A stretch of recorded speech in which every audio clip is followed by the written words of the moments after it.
Donc je vais vous présenter effectivement le projet d'aménagement de la ZAC Pajol.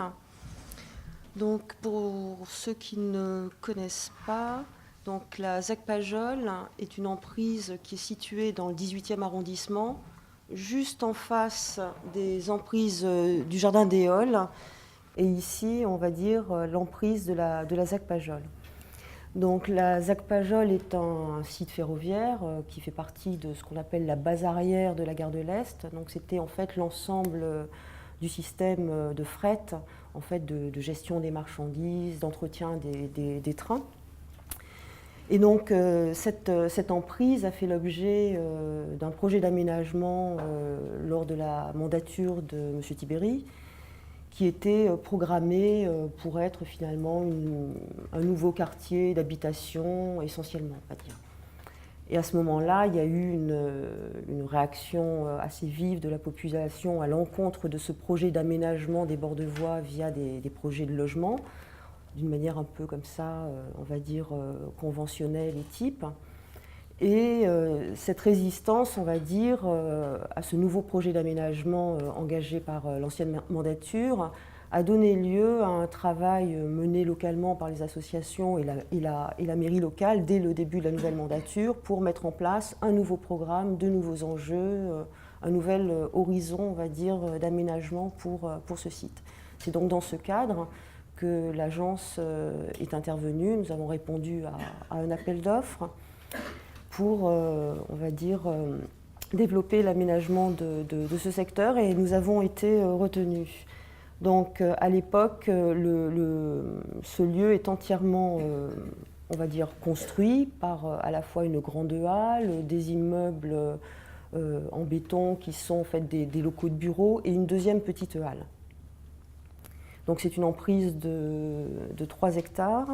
Donc ici, on a une vision un tout petit peu plus rapprochée. On voit ici l'étendue de cette grande halle, avec ici la partie qui était affectée au bureau, et une deuxième halle ici qui était les petites messageries, donc en bordure ici du faisceau ferré. Le Jardin des Halles aujourd'hui est localisé ici.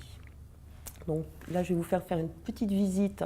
On va faire une petite visite rapide de l'ensemble des ouvrages en prenant ici à l'angle de la rue du Département et de la rue Pajol. On va commencer ici à l'angle et puis on va se retourner, rentrer dans la nef et à nouveau faire un demi-tour. Voilà. Donc ici la rue Pajol.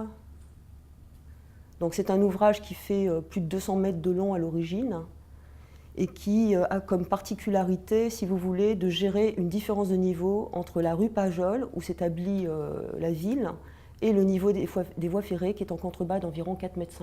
Donc ça sera une grande spécificité qui jouera son rôle un petit peu plus tard. Donc on voit un ouvrage imposant,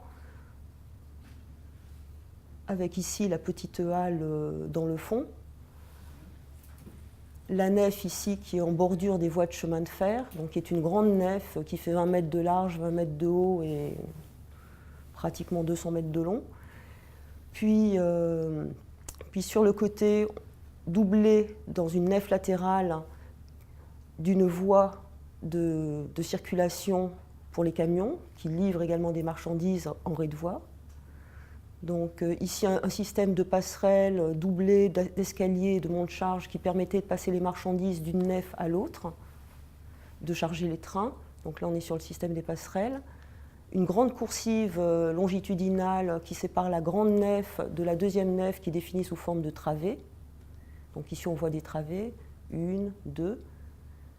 Donc une couverture comme pour tous ces immeubles industriels composés de sheds éclairés au nord, pour avoir une grande luminosité, et retour sur la grande nef où l'on regarde ici les sheds et la coursive longitudinale qui est ici. Donc un ouvrage, on va dire, vaste par ses dimensions. Donc cet ouvrage, il est avant tout un ouvrage qu'on pourrait qualifier d'infrastructurel, puisqu'il est finalement un lien multimodal entre la route et le fer. Donc on a ici une coupe perspective qui permet de comprendre la grande nef que nous voyons tout à l'heure, où il y a des passerelles transversales. La deuxième nef qui, elle, est définie par des travées perpendiculaires et qui est donc presque de plein pied avec un quai de déchargement avec le niveau de la voirie. Et en contrebas, cette voie qu'on voyait tout à l'heure, où les camions pouvaient également effectuer des livraisons au droit des trains. Puis une troisième petite nef qui, elle, abritait une autre voie qui probablement à l'origine était extérieure. Voilà. Donc cet ouvrage, c'est plus qu'un bâtiment, c'est un ouvrage, c'est un peu comme une grande machine infrastructurelle. Voilà. Donc c'est un bâtiment qui n'a pas particulièrement de qualité d'écriture architecturale, mais qui, comme on le voit, a des qualités qui tiennent davantage à la nature des espaces et surtout à la dimension, l'ensemble de ces dimensions. Donc au moment du démarrage des études, on a ici l'emprise qui est soumise à l'étude, avec en rose ici une emprise qui occupait les immeubles de bureaux et la petite messagerie, qui à l'époque est dédiée à un programme d'IUT. Donc l'étude qui nous a été confiée s'appliquait, on va dire, en termes de domaine d'intervention, essentiellement sur cette partie-là. L'ensemble fait 3 hectares, ici on a presque 1 hectare, donc à peu près 2 hectares ici. Donc le programme qui est proposé à l'issue de cette concertation qui a associé les associations locales et la mairie locale consiste finalement en un ensemble d'équipements. Donc initialement un IUT qui par la suite deviendra un IUT et un collège, sur l'emprise rose qu'on regardait tout à l'heure. Des équipements publics qui sont une bibliothèque de quartier, un gymnase et une antenne jeune. Un jardin public d'1 hectare, puis ensuite une auberge de jeunesse, des locaux mutualisés qui étaient des locaux qui étaient, on va dire, à l'usage potentiel de l'auberge de jeunesse et à l'usage potentiel de manière partagée des associations locales. Ces locaux comprenant un café musique, une salle qui pouvait servir de salle de spectacle, salle d'assemblée, et une cafétéria, et puis voilà. Et ensuite, un programme ici de locaux d'activité et de surface de bureau. Un programme qui est assez important, parce qu'au départ, il y a à peu près 8000 mètres de bureaux à réaliser, puisqu'il y a des équilibrages de charges foncières nécessaires. Mais donc, un programme très important à rentrer dans la surface, finalement, qui nous était, on va dire, allouée en termes d'intervention, avec cette question finalement qu'un jardin d'1 hectare, ça représente tout ça, c'est-à-dire la moitié. Et la question qui était posée, c'était quelle façon de mettre en œuvre tous ces programmes, de les articuler entre eux, en conservant tout ou partie de la halle. Donc ça, c'est, on va dire, un petit peu l'équation de départ qui nous est donnée. C'est l'équation au regard de laquelle nous ferons une note d'intention et nous serons retenus pour cette opération. Donc là, je reviens un peu au thème. Donc ça, ce sont quelques préalables qui vont nous permettre de passer au thème de la soirée. Donc finalement, la question qu'on peut se poser, c'est en quoi la ZAC Pajol relève-t-elle d'une friche, ou qu'est-ce qui l'associe plus directement à la friche? Alors, normalement, maintenant, on a tous des éléments de réponse. Donc on va peut-être, au regard de cet éventail, situer les spécificités de Pajol. Donc les spécificités de Pajol, et là je vais recouvrir probablement des thèmes qui ont été développés. Donc Pajol est situé sur un territoire qui a été totalement façonné par l'introduction du chemin de fer, par le doublage de l'introduction du chemin de fer avec de grandes emprises industrielles ou de services qui fonctionnent finalement un petit peu comme des isolats, et avec aussi comme particularité d'avoir très peu de liens entre les deux rives du faisceau ferré. Donc on a tout un territoire qui s'apparente un peu à une situation de confins, une situation un peu comme ça de fin de ville. Et si parfois le manque de liaison entre les deux rives du faisceau ferré sont vécus comme négatifs, comme des points négatifs, on va dire, du site, néanmoins, les grandes dimensions qui sont dégagées par le faisceau ferré sont vraiment des qualités particulières parce qu'elles permettent d'être à la fois dans la ville et aussi d'attraper cet imaginaire du hors la ville. Donc on voit ici qu'on a des horizons très étendus et de très grandes profondeurs de champ qui sont rarement présentes dans la ville dense, qui sont vraiment des qualités auxquelles on échappe dans la ville dense. Et donc, Pajol est un de ces isolats, donc un petit microcosme dont l'activité initiale s'est arrêtée. Et c'est surtout en qualité de microcosme que finalement, au-delà de l'édifice de la halle, on va dire que ce que ce site propose, ce sont aussi des modes d'habiter qui ont progressivement investi le lieu et qui ont permis une forme de réinvention du lieu sur lui-même. C'est-à-dire qu'on va se rendre compte en discutant évidemment avec les personnes, évidemment en visitant la halle, en fréquentant les gens qui sont installés dedans, que finalement cette halle, au-delà d'être un édifice, elle est plutôt une forme de dispositif dont les activités sont des façons de réinventer un petit peu la vie urbaine, des façons de réinventer des activités ou des domaines d'activité, mais ouverts et en lien avec le quartier. Donc, par exemple, il y avait une association qui s'appelait Ecobox, qui avait un secteur d'activité un peu à la charnière du domaine artistique, des installations urbaines et d'expérimentation de jardins,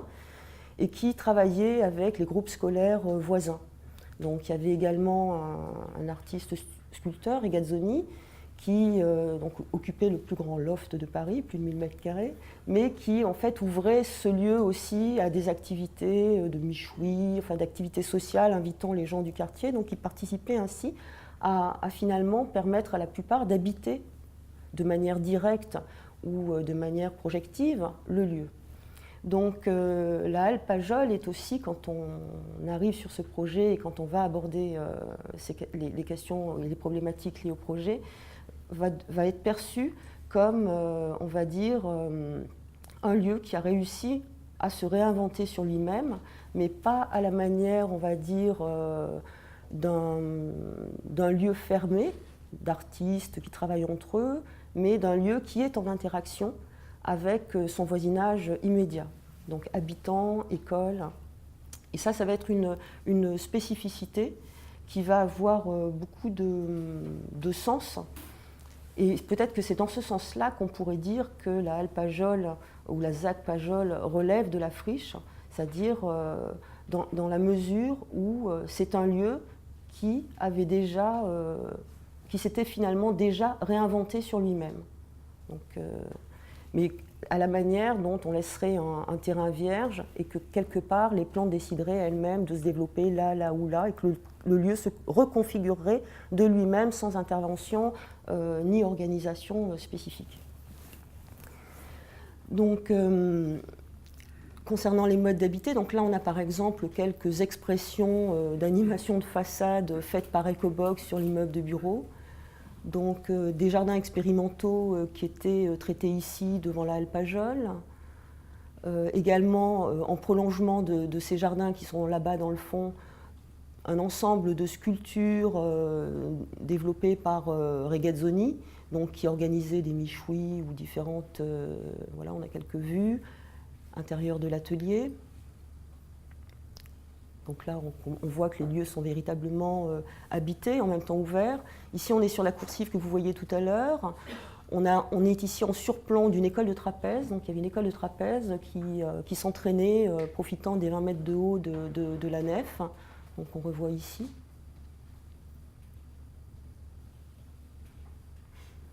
Donc c'est un lieu qui est déjà très investi et dont probablement la réinvention a été un peu le terreau à partir duquel s'est probablement développé ce travail de remise à plat du programme et de reprogrammation du lieu.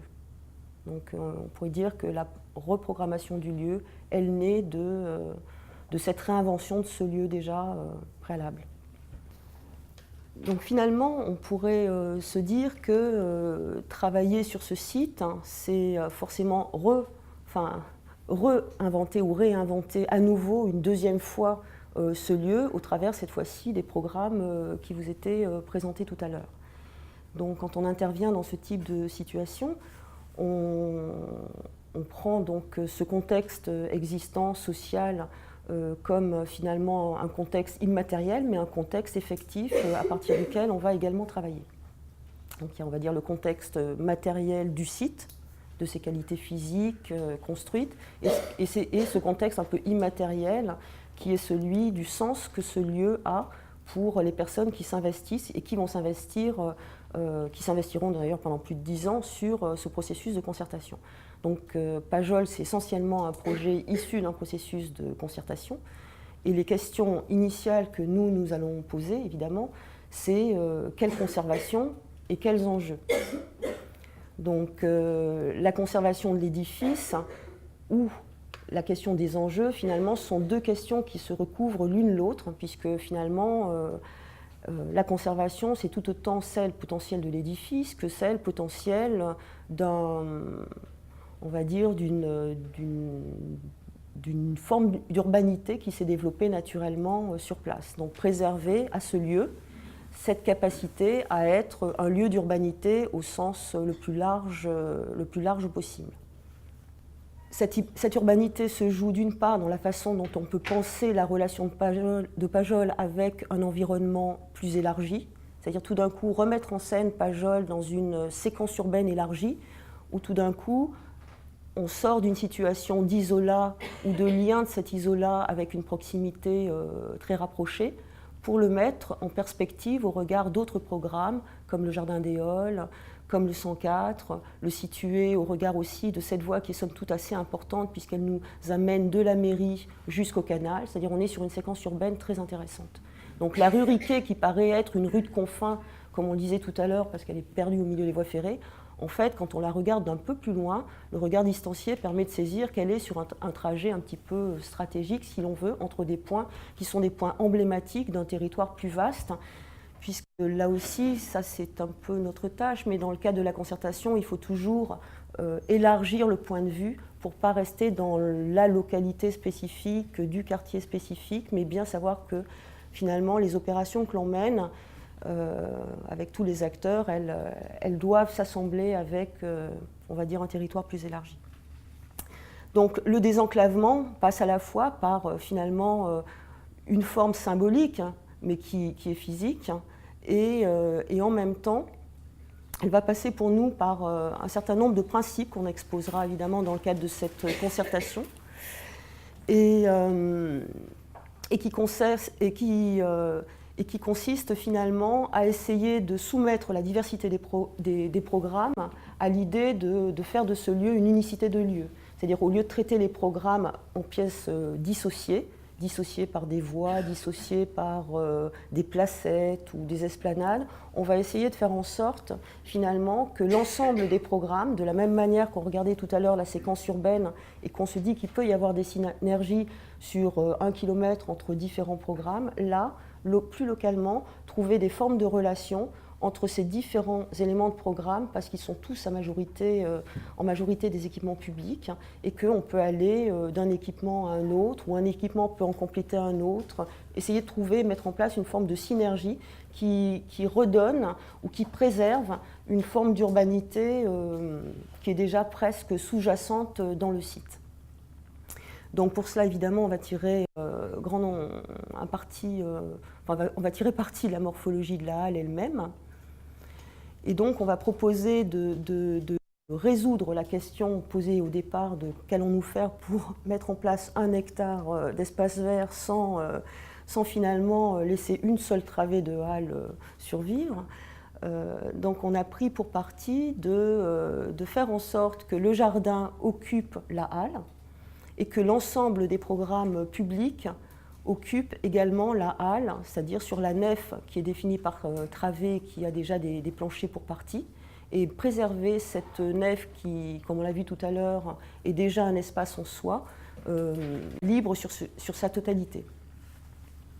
Donc le principe, ce sera effectivement donc, de disposer l'ensemble des programmes qui ont, on va dire, qui sont ouverts au public dans la halle, et faire en sorte aussi qu'il y ait une forme de continuité des sols entre les sols hauts et les sols bas, de manière à ce que là aussi on participe à définir une forme d'unité de lieu. Donc une espèce de ce qu'on appelait nous une unité de vie sociale. où pour différentes raisons, les personnes sont amenées à passer là, à se croiser. C'est-à-dire que tout d'un coup, on continue à innerver ce lieu. Donc ici, c'est un des premiers schémas du tout début de la concertation, où cette idée apparaît, donc, du forum paysager, qui réunira autour de lui l'ensemble des programmes publics, l'immeuble d'activité étant plutôt disposé, l'immeuble de bureau étant plutôt disposé ici, et les locaux d'activité à rez-de-chaussée sur l'esplanade, ainsi que d'autres programmes, comme ici la bibliothèque, ici il y avait la salle de spectacle et le gymnase. Et pour travailler avec les associations, parce que les outils de la concertation, les outils du dialogue, c'est également important, donc on a travaillé en utilisant des archétypes, en fait. Donc le forum paysager, qu'est-ce que ça peut être? Donc c'est difficile de l'illustrer, parce qu'on ne doit pas, comment dirais-je, figurer le projet. On doit simplement renvoyer à des connaissances communes ou à des représentations communes qui nous permettent d'échanger et de saisir un petit peu ce que tel mot ou telle expression recouvre. Qu'est-ce que peut être un forum paysager? Donc là, on avait évidemment fait appel au Crystal Palace ou à la rénovation de la nef de la gare de Techa à Madrid, ou également à ce projet de Marie-Hélène Jourda, qui, coïncidence, est aujourd'hui le concepteur de la halle, mais également à l'imaginaire de ce que peuvent être des jardins contemporains, c'est-à-dire qu'est-ce qu'un jardin public, qu'est-ce que peut être un jardin dans un forum, est-ce que c'est un jardin public tel qu'on le connaît, donc explorer un petit peu l'univers de la création contemporaine des jardins, donc en se servant évidemment des jardins temporaires de Chaumont.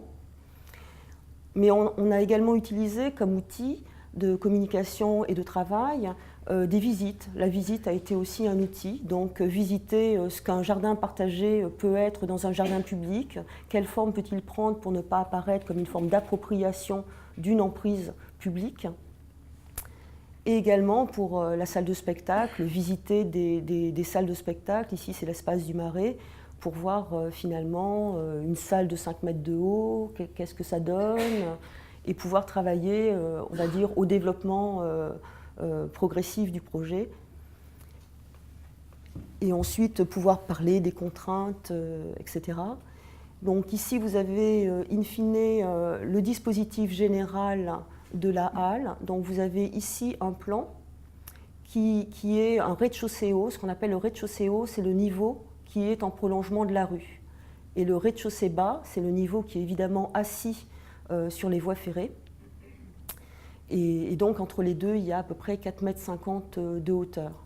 Donc comme on le voit, l'auberge de jeunesse qui va regrouper à la fois la salle de spectacle, le café-musique, les espaces mutualisés pour des questions de gestion et de gestion du temps partagé, puisqu'il y a un temps partagé sur l'usage des locaux mutualisés, qui occupe la majeure partie de la halle, aussi bien à rez-de-jardin qu'à rez-de-chaussée, avec quelques locaux d'activité néanmoins à rez-de-chaussée.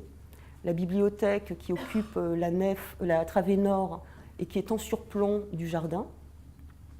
L'immeuble d'activité qui s'est déplacé pour privilégier davantage un accès depuis la rue Riquet en pente comme ceci vers le forum paysager.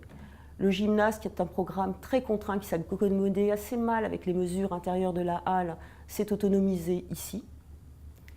Le collège a pris place ici avec sa cour, et l'IUT qui s'est fortement réduit pour des raisons programmatiques liées à l'université, et qui a ici un square qui forme une esplanade sur laquelle il s'ouvre. Et donc l'immeuble d'activité, je crois que je l'ai déjà indiqué, et puis une voie commune qui permet également à RFF l'accès à ces voies. Voilà. Donc ici, on arrive à saisir le principe de continuité des sols. Donc bien sûr, entre ce niveau-là et celui-ci, il y a 4,50 m de dénivelé. Donc on a ici une passerelle avec la passerelle transversale que vous voyez tout à l'heure dans les images est préservée avec des escaliers. Donc en fait, depuis l'esplanade qui élargit la rue Pajol, on traverse la partie construite de la halle et on s'ouvre ici ensuite sur le grand forum qui occupe la nef et ensuite on remonte tranquillement Et on a ainsi une continuité totale des sols, donc on peut rentrer par là, ressortir par là. Donc il y a une espèce de perméabilité qui distribue à la fois l'ensemble des programmes publics. Donc ça, c'était une image au départ, essayant de dire voilà, ce que pourrait être un univers potentiel. Et donc là, ici, l'ensemble du dispositif qu'on a vu tout à l'heure. Et donc ce travail de concertation, c'est aussi un travail d'information. Donc la CEMA-Est s'est beaucoup engagée sur l'information des riverains, à la fois pour les informer du projet à venir, à la fois pour les préparer au regard d'éventuelles nuisances, puisqu'il y a eu quand même toute une campagne de démolition de certaines travées de la halle, donc c'est sonore, les préparer aussi à l'arrivée des nouveaux programmes, donc avoir un travail de diffusion, à la fois historique aussi, également historique sur le lieu, sur les origines du lieu, comment il vit, comment il se transforme. Donc on a ici par exemple la partie qui traite du collège, donc le collège qui est ici bien sûr, de l'auberge de jeunesse qui elle occupe tout ceci, ou du gymnase, ou du pôle d'entreprise. Donc ici on a plutôt la liaison entre pôle d'entreprise et IUT, donc c'est entre les deux extrémités de la zone d'aménagement. Alors ici, pour vous illustrer un peu les projets quand même qui sont en cours de chantier, pour certains en phase d'être presque terminés, celui-ci sera livré d'ici peu. Donc le gymnase, qui lui a tiré parti de la situation de Belvédère en profitant de ses 4,50 m pour tenter de rendre le plus transparent possible le rez-de-chaussée de manière à profiter des grands dégagements urbains dont on parlait précédemment. Ici, la halle de Marie-Hélène Jourda, qui donc préserve l'ensemble de la structure et qui vient glisser finalement sous cette toiture continue un ouvrage en bois qui occupe, vous voyez, qui est destiné ici aux locaux d'activité à rez-de-chaussée, qui abrite également le hall de l'auberge. Toutes les chambres sont plutôt à l'étage et tous les locaux mutualisés qui peuvent être aussi bien le service de restauration qui est ouvert au quartier que Café Musique ou la salle de spectacle sont des programmes qui sont plutôt situés dans l'épaisseur du sol et ouverts sur le jardin. Ici, une vue de ce que sera le jardin sous la nef préservée, donc avec une ouverture latérale là aussi sur le jardin Pajol au travers des voies. Le pôle d'entreprise qui lui accompagne l'entrée nord vers le jardin public. Et puis finalement, 2003-2013, date d'ouverture, on va dire, de la plupart des programmes de la ZAC, c'est-à-dire ce sera la fin de la ZAC 2013. Donc 2003-2013, c'est 10 ans. Alors c'est pas tout à fait l'Express, mais pour un projet urbain, c'est pas mal. Voilà.